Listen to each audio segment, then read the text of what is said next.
последните години ние сме непрекъснато в предизборна кампания, непрекъснато сме на избори, мисли се от избори до избори и като че ли създадохме усещането за много по-голяма несигурност, отколкото всъщност е несигурността около нас. Значи чакане и мрънкане, това са двата големи проблема.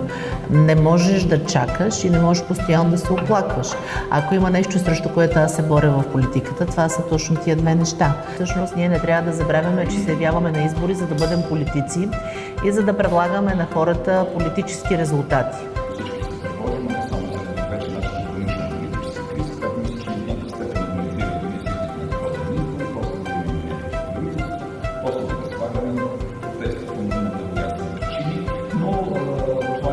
Което вече се живее на добре. Кризата не просто е възможност, тя е исторически доказано момента и да Никой човек, който има начин на мислене, с който може да прави пари и бизнес, той не гледа на едно място, като на някакво място, което е проблемно. Всеки човек, който има бизнес и стратегическо мислене, в момента, в който види проблем, той моментално ще започне, културната му матрица ще започне да работи така, че това да бъде възможност. Седиме на входа на Европа. Това е огромна перспектива.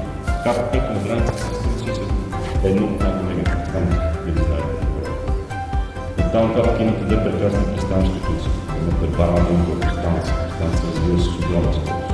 Но не е страшно инвестиране в пристаница. Защо не се възползваме от този? Няма педен. Няма никакво значение дали сте столица, провинция, къде се намирате.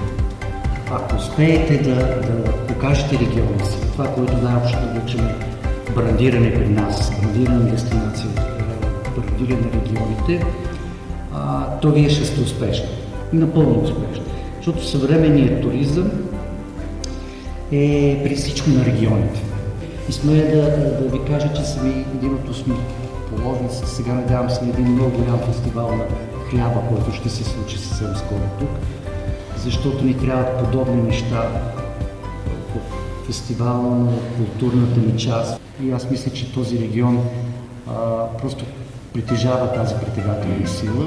Не е нормално да имаме над 50 университета в нашата страна и не е нормално висшето образование да бъде дезинтегрирано от икономиката.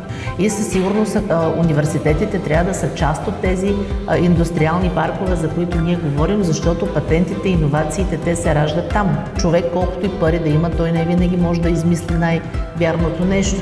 А човек, колкото пък и интересна идея да има, ако той не се срещне някъде с друг човек, който да му я финансира, той никога няма да види идеята си реализирана. И ако има нещо, което аз винаги съм искала да правя, това е именно този мост, тази свързаност между всички хора, които са тук, между възможностите, между това, което прави всеки човек, защото аз така съм учена, да виждам на хората талантите и да работя с тях.